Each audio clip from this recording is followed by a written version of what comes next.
Welcome, everybody. It is Wednesday's MUTV Group Chat. Great to have you with us. The Fantastic Four are back together after Maisie's unauthorised absence yesterday. Maisie, explain yourself. Straight to the manager's office. Explain yourself. What do you mean, unauthorised? Unauthorised? It was...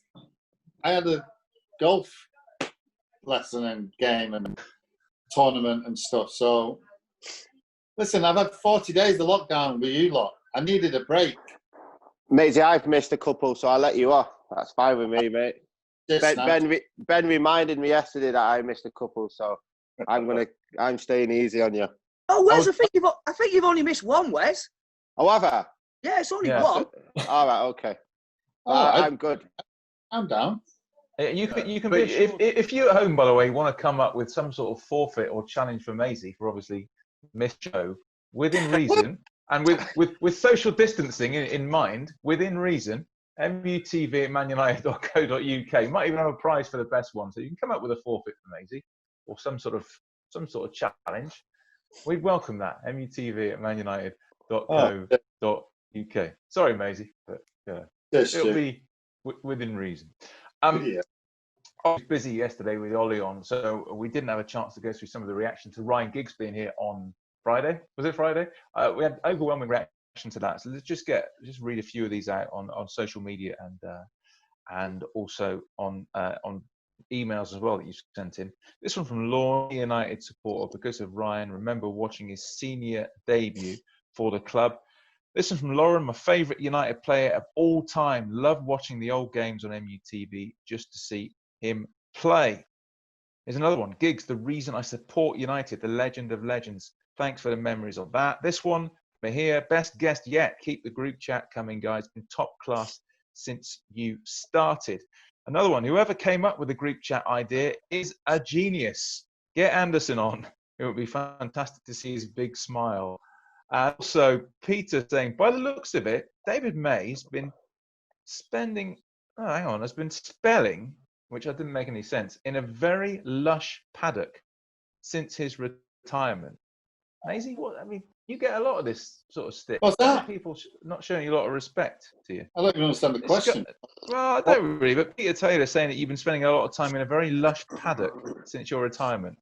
I'm not sure the respect's there for you, mate, that you deserve. Do you? Yeah, I think you're just ganging up on me today. This is a form of bullying.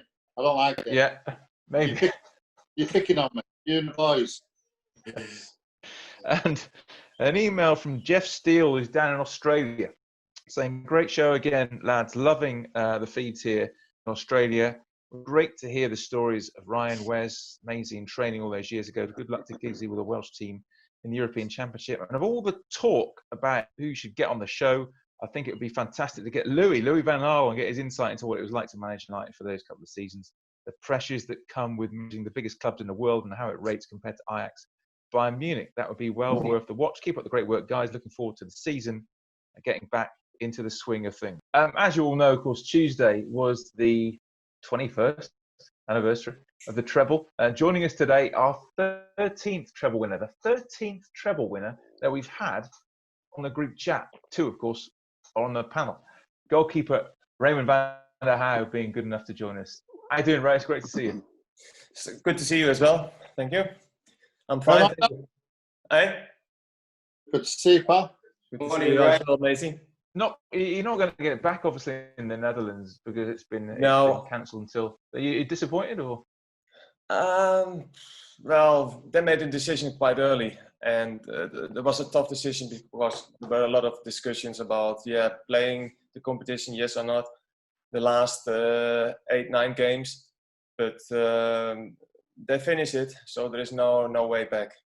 But if you look at the other countries like Spain, Germany and England now, they start again, so they will think about it again, but there's no way back. So the season is finished, and we only can focus for the next season.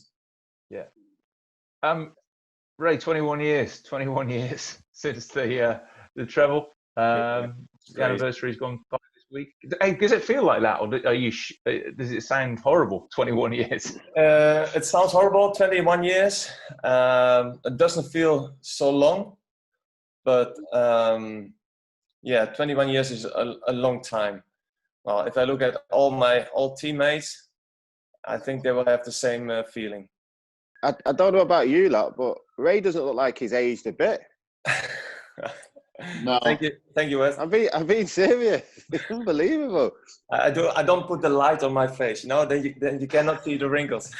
It's a little bit darker. Those cakes, you know. It's a good job we're on daytime TV, because I'd ask you to take your top off. I bet you're still like, yeah, he knows. Look, no, he's confident. Oh, Ray. He's confident. I'm quite fit, to be honest, but 20 pack. I could do some running as well, so no, it's good. Good, feeling okay. Yeah. Good, mate. Good. Thanks, Beth. You look Ray, I've got to ask you,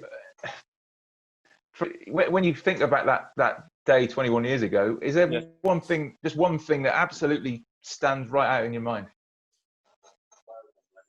One thing. Well, I mean, the whole evening was great, but the second goal, the winner, from that moment, everybody knew, okay, game is over. And that was such a great feeling. I remember I jumped off the bench for the second time and made a run. I've never seen myself running so fast and jumping on all the players. I mean, that was such a great feeling. And afterwards, when we had the cup, when we were with the players on the pitch, I think there are no words for it. It's just the feeling you have, and it's so difficult to describe. Any words, what you will say, you try to find more words, but it's still not the same feeling. So that's for me, yeah, the very special moment. So the second goal, and then afterwards on the pitch, celebrating with all the supporters. Well, you didn't follow. You should have followed Maisie's advice and got in all the pictures as well, though, Ray. Why are you not enough? I'm not like Maysie. I mean, to be honest, I saw a picture. Well, this one is from reunion. Yeah, and I saw the picture with Maysie on top, with the hands in the air like this. Well, one of I don't know who it said, but somebody said, if you want to look at Maysie, just look at the trophy, and Maisie's there. And he was right. Absolutely, Raymond. Yeah. I regret it. I should be on your shoulders. But anyway. Ray, I've got somewhere me and you pick the gaffer up. Don't worry. Yes. Can you remember? I can, mate. Yeah. You come over to me and said, let's pick the gaffer up. Yeah. Correct. And then I was just panicking. I was going to drop him. I wasn't bothered about anything else. Don't drop the gaffer. I told you before, this will be we'll never forget. And I was right. Yeah, it's good, mate. I remember it like yesterday. Yeah. Same, mate. Same. Yeah. What were the celebrations like, Ray, afterwards? You have to say that? Maysie, can you remember? No, I was absolutely face pop. I can remember most of it. Right? The changing room was good, mate. Yeah. Sorry? The changing room was excellent. We still had the big baths. They were still allowed. Yeah. Everyone was in the bath, just drinking. Albert in the bath. Albert in the bath. Yeah, of course. Over him. It was amazing. I mean, there were so many things going on in the dressing room. Everybody has his own thing. Everybody's shouting and singing, screaming. Yeah. If it would be in this time when everybody had, with the iPhone, you would have had fantastic images. Yeah. Was it in a way kind of sort of life-changing in a way, Ray? Because whatever happens in your forever, you're always going to be known as a treble winner. Yes. You notice that people talk about it. Everybody wants to know how was it, how was the season, and of course, if you had if you win the Premier League, it's special. First of all, it's a fantastic achievement, but winning the treble is so special. It's not everybody can say, I won the treble, and I think especially when you win it in England, when the competition is so tough. It means something, and everybody wants to know how it went. How did you deal with all these situations? how was the situation with the Premier League? How was it with FA Cup? And how did the manager deal with this? And who were the players? You know, and who were the most important players? Or how did what was the key of everything? So winning a treble means so much, and I think as a player at that time you don't understand what it means, but you find out later, after 5 years, after 10 years. The longer it will be, the more special it will be for you as a player if you look back. And I think last year, when we were back all together, when we saw everybody, and then the cover did a speech that was so impressive for me. It was so impressive. Still after 20 years, the cover was sitting there and talked to everybody and said something about all the players. It was really special. And you only have that when you have a trophy and a treble, especially. You mentioned that before, mate. You mentioned that before, Maysie, as well. He did a speech and he said some nice stuff, didn't he? Unbelievable. Yeah. Albert got in the chair, he sat down, and he must have spoke for 10, 15 minutes, whatever it was. Just about not everybody individually, but a lot of the players individually, how they've gone on to be other parts of sports industry, management, coaches. It was, honest to God, you could have heard a pin drop.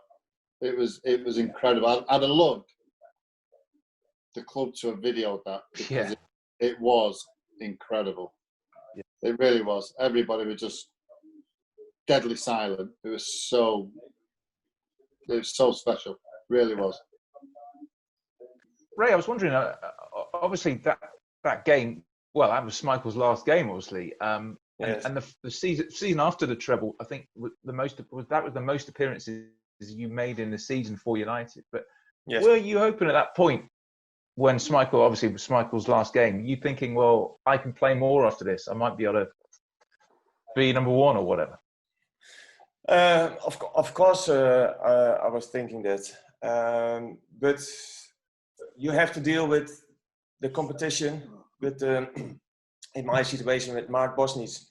So there was a new goalkeeper. The competition was tough, and for me, I thought, okay, this can be a chance, because Peter was absolutely the number one. So with Bosnich, he has to show it, and I thought, okay, not bad. I make a chance, and I was lucky because Mark Bosnich was not really fit. He had a lot of injuries, so I took my chance. So if I look back, I played a lot of games, and in a certain way, I think I played more than Mark Bosnich in total. Yeah. So that season, you can say I was the number one. Morning, Ray. Morning, Ben. Yeah. Listen, still alive? Yeah, I'm still here, mate. Yeah. Listen, it was always a pleasure. Genuinely, one of the nicest people I've ever met in football, and a real good professional. And I think we'll all say that when we get to 57, if we all look as good as you, we'll be very happy. But my story is, my question to you is along the same lines that Stuart's just started with. After playing, 350, 360 games in Holland, what was your mindset knowing that you accepted a move to Manchester United after being a first-team regular for so long, especially at Vitesse Arnhem, that you were probably going to have to play second fiddle to Peter Schmeichel?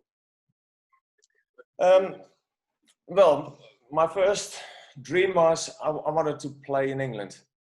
I always said, if I have a chance, I'd like to play in England. I thought, okay, the way they play in England, that suits my game. So I was the number one in Holland, yes. I was a certain age, and I thought, okay, now I get a chance to go to England. The manager of me told me, Raimond, you can earn this, and do you still want to go to England?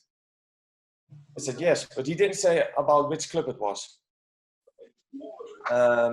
because it has to be secret, because I had a different agent at that time. And I said, okay, if you want to go, then we go there, you talk, and then you make a decision. Okay, I said, fine. So I went with my wife, picked the plane, and in the plane, my agent told me it's going about Man United. So that was for me a surprise. But also he told me you will be the stand-in for Peter Schmeichel. I thought, okay. I thought also in football you never know. If you really work hard, you always have a chance. And if it didn't work, you go somewhere else. The other thing is, Peter Schmeichel was an idol for me because I always had the idea, I want to see how it works in an absolutely top club. And in this situation was this Man United. And working with Peter Schmeichel, I thought this is interesting. How does he work? How is his work ethic? How does he prepare for the game? All these things I wanted to know. So yeah, it was not nice to be the number 2, but yes, it's nice because you're a top club.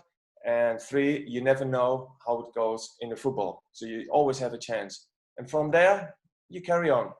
And I give everything I have. I wanted to be there. I wanted to be ready for the manager if he needed me.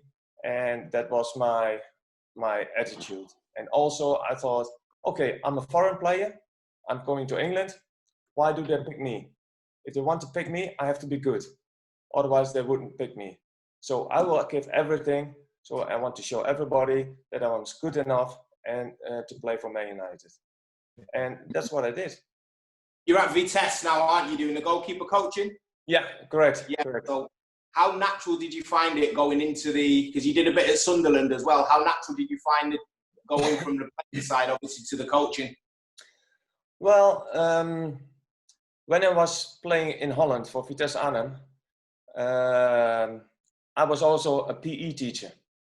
So I've been for 11 years a PE teacher next to the football. So coaching in a certain way is a way of the way I am.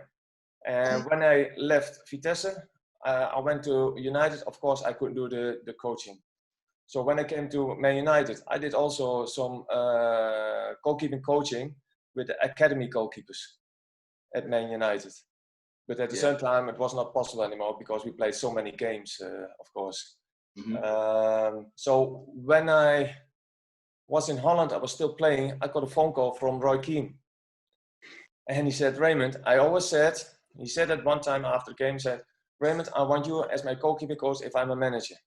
And of course, everybody say, players say so many things. But I have to say, Roy called me and I was still playing in Holland. I said, Roy, I'm not finished with football. And I was 43 at that time. Yeah, it was crazy, Maysie. So, but I want you here. And he was at Sunderland. So I spoke at home about it and everybody went crazy. And he said, I just settled in Holland, blah, blah, blah.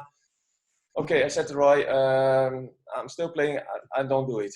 1 season later, he called me again. So I was 44.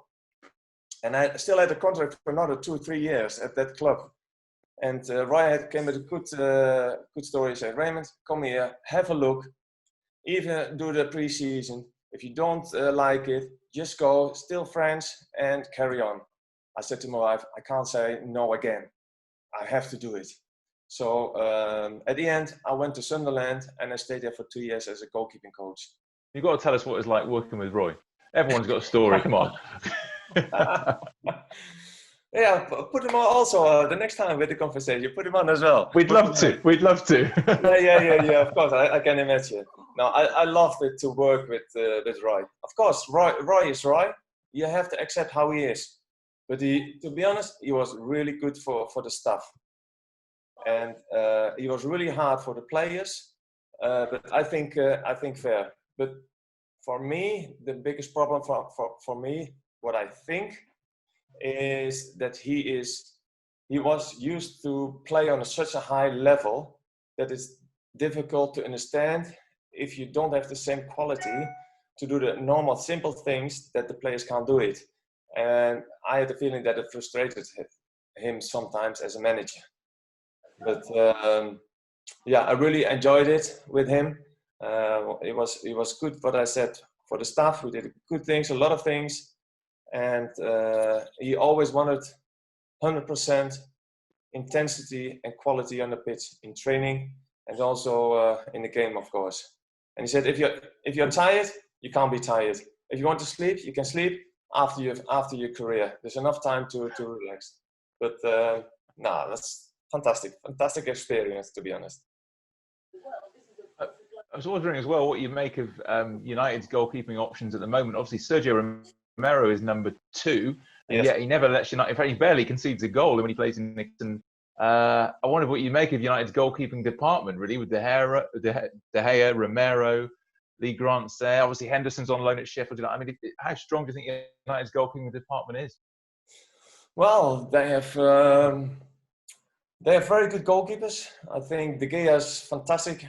Has shown that he is one of the best goalkeepers in England, and not only for 1 year, but for many years. Only last season he made a few mistakes, but that's normal. I mean, he's a human being, and if I look back, when I came to Man United and I saw Peter Schmeichel, I thought he will never make a mistake. Whatever, with back passes, whatever, never make a mistake. And then I think it was when was that? Maybe the second season. At a certain time, I think it was the Treble. When we won the Treble, he had a bad spell, and I thought, how is it possible? And also, what I want to say is, United, De Gea is a fantastic goalkeeper, but also can make mistakes, and you see it with all the top players, all top players, goalkeepers, good players, top players, whatever. They are fantastic. But everybody looking over the shoulder and they say, oh, if you make a mistake, then you're not so good anymore. But it's ridiculous because you're human beings. And the quality of goalkeepers, I think, you have to be stable. And if you make a mistake, make sure the next time you're in the right place, in the right spot, so you can stop the ball.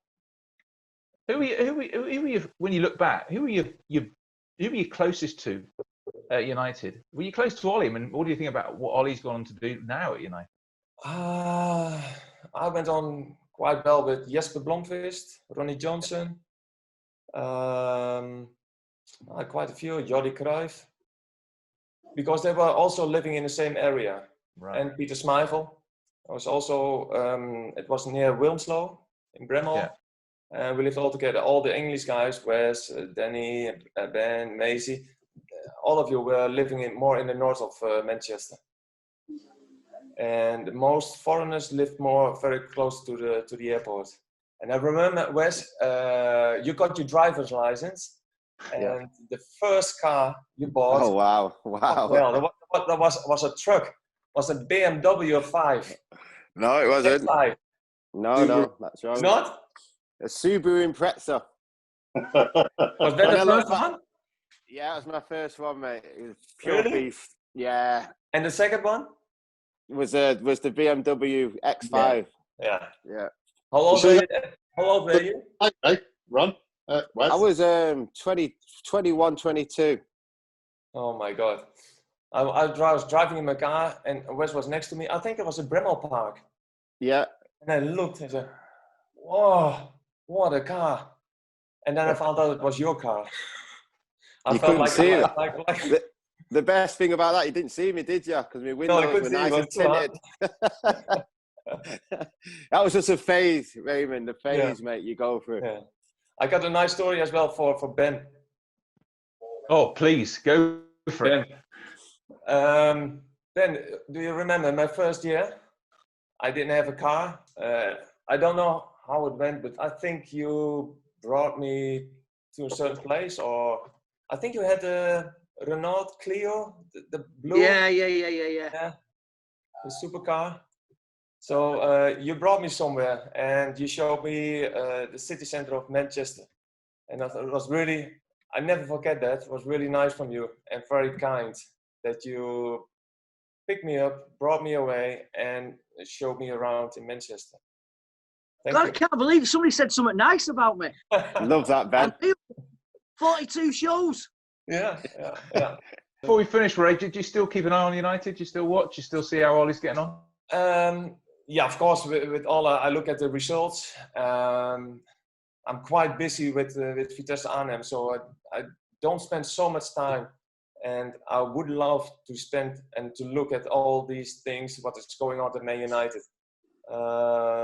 I think Olle did is doing a really good job. I think it's a really tough time, especially if you look at all the other clubs with all the money. United was the best in the past. It's not the best at the moment, but it's going somewhere. But I can tell you, City is really good. I think with the new manager of Liverpool, with Jurgen Klopp, I mean, every manager will have it difficult. So we don't want to hear that. We don't want to hear that. Man United, because I played so long for Man United, so it will never go away. That's for sure. Yeah, it's been brilliant having you on. Thank you so much for joining us. It's been great fun. You're welcome. Today, it's great to see you. Thank you so much. We appreciate that. Remember, if you want to get in touch and you want to come up with a forfeit for Maysie, MUTV@manunited.co.uk. We'll be back again, same time tomorrow. Thanks for your company, guys. See you tomorrow. Yeah. Raimond, see you later, mate.